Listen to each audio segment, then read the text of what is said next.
Podcast ini dikutip dari Dr. Reysa Broto Asmoro. Bagaimana 14 hari mampu menghentikan laju penularan COVID-19? Yang perlu kita ketahui, anak-anak memang senang libur sekolah 14 hari. Namun sayangnya, banyak orang yang belum memahami. Mengapa 14 hari dan untuk apa? Maklum, himbauan itu tanpa disertai penjelasan yang memadai. 14 hari itu sangat penting dan harus disertai tindakan kepatuhan.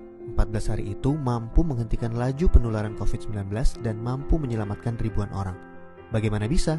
Begini, ketika seseorang kontak dengan apapun yang bisa menginfeksinya dengan COVID-19, maka harus ditunggu minimal 14 hari. Jika tidak terjadi apa-apa, maka orang itu aman. Nah, libur 14 hari itu untuk memotong rantai penularan, dan ini baru akan berhasil jika semua orang tetap tinggal di rumah masing-masing selama 14 hari itu. Kenapa harus begitu?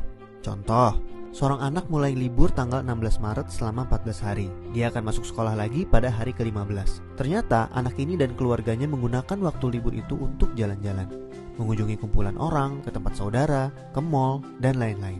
Seandainya dia jalan-jalan di hari ke-10 dan tertular COVID-19 di tempat yang ia kunjungi, mungkin pada hari ke-14 atau 15 belum ada tanda-tanda dia sakit, tetapi dia sudah membawa COVID-19 di tubuhnya dan berpotensi menularkan. Andai dia masuk sekolah pada hari ke-15 dan seterusnya, maka 14 hari libur sekolahnya itu tidak ada gunanya.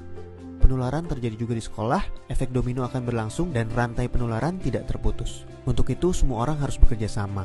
Semua warga Indonesia harus membantu dan warga harus kompak, yaitu patuh untuk tidak kemana-mana dalam 14 hari itu kecuali untuk hal yang sangat perlu. Waktu 14 hari itu berguna untuk saling pantau.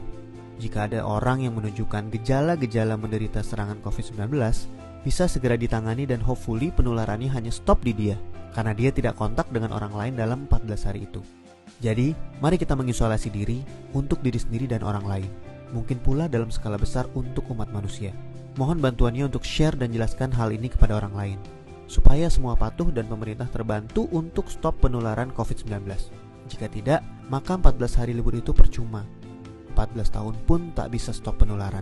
Semoga kondisi dunia segera pulih. Dr. Reysa Broto Asmoro.